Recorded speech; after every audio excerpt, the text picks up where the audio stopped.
पहले तो मैं उनका आभार व्यक्त करता हूं कि उन्होंने मुझे जिम्मेदारी 3.5 वर्ष तक दी, लेकिन अफसोस है कि हम सरकार बनाने में सक्षम नहीं हो पाए। ना बनने का नुकसान तो हुआ ही है, तो इसमें तो कोई दो राह है ही नहीं। वक्त बदलता है और यही इसकी खूबसूरती भी है। ऐसे ही राजनीति में भी पद और कुर्सी किसी एक के पास टिकती नहीं। भले ही भूपेंद्र हुड्डा एक बार फिर हरियाणा विधानसभा में नेता प्रतिपक्ष के पद पर आरूढ़ होंगे, लेकिन उदय भान की किस्मत हुड्डा जैसी नहीं थी।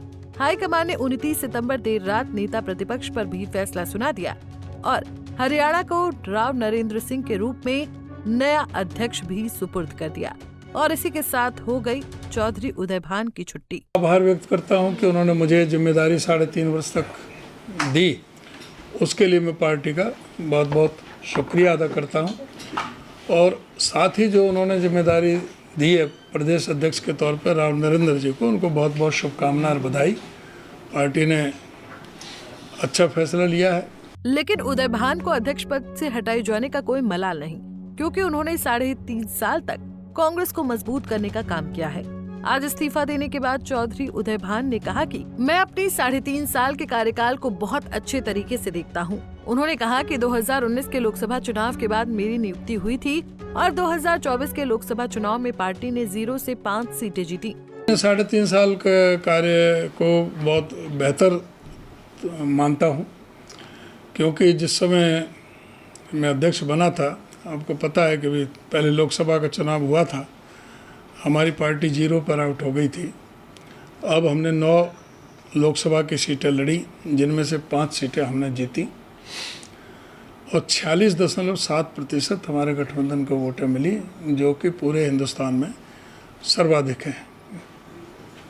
उसी तरह से विधानसभा में जहां 2019 में 28.1% वोट मिला था, इस बार 39.4% वोट मिले हैं, यानी कि 11.3% का हमारे मतों में इजाफा हुआ है।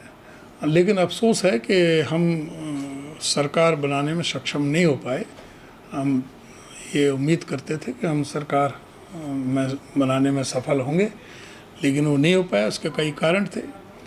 सरकार का बहुत बड़ा कारण था। सरकार का जो गवर्नमेंट की मशीनरी है, धनबल है, जो इलेक्शन कमीशन से जो मिली भगत होकर के जिस तरह से ईवीएम का मैनिपुलेशन है, वोटर लिस्टों का डिलीशन एडिशन के तरह करके उनको जो छेड़छाड़ की गई है, ये सारे कारण से हम 0.5% कम रह गए। करीब लगभग 22,000 वोटों से हम पीछे रह गए कुल मिला करके, और सरकार नहीं बना पाए।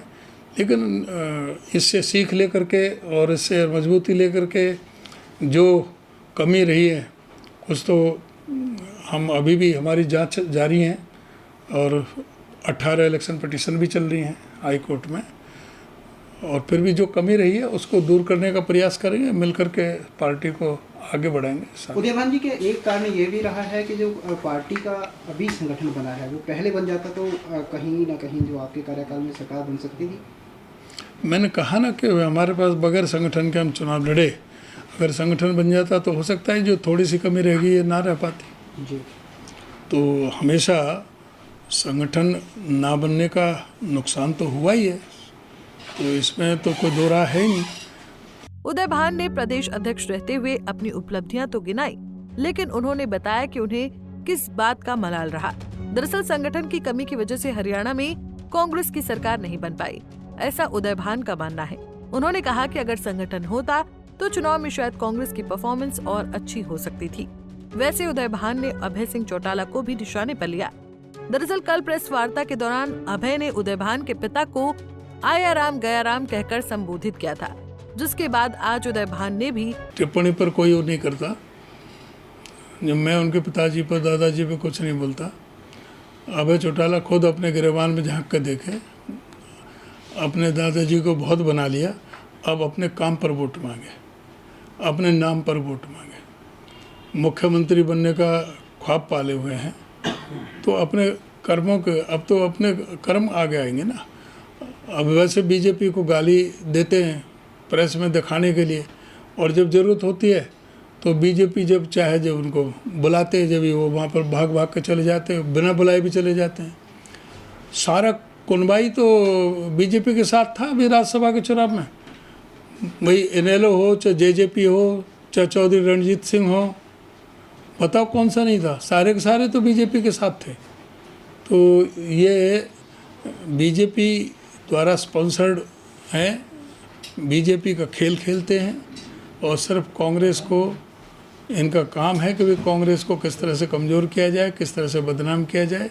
लेकिन ये इनके सारे हथकंडों में कहीं कोई दम नहीं है, इनको पूरी तरह से ये बेनकाब हो चुके हैं, लोगों के अंदर इनकी विश्वसनीयता पूरी तरह से खत्म हो चुकी है। अभय को कसूता सुनाया। उदय भान ने कहा कि अभय ने अपने दादा के नाम पर बहुत बना लिया, अब अपने काम पर वोट मांगे। उदय भान ने अभय चौटाला को अपने गिरेबान में झांकने की नसीहत दी। उन्होंने कहा कि अभय का सारा कुनबा ही बीजेपी के साथ खड़ा रहा। ये बीजेपी का खेल खेलते हैं और कांग्रेस को बदनाम करने का काम करते हैं। चंडीगढ़ से चंद्रशेखर धरणी के साथ bureau report, Punjab Kesari TV. हमसे जुड़े रहने के लिए हमारे YouTube चैनल को सब्सक्राइब करें और नई वीडियो की नोटिफिकेशन के लिए बेल आइकॉन को दबाएं। अगर आप ये वीडियो Facebook पर देख रहे हैं तो लाइक जरूर करें और ज्यादा से ज्यादा शेयर करें। धन्यवाद।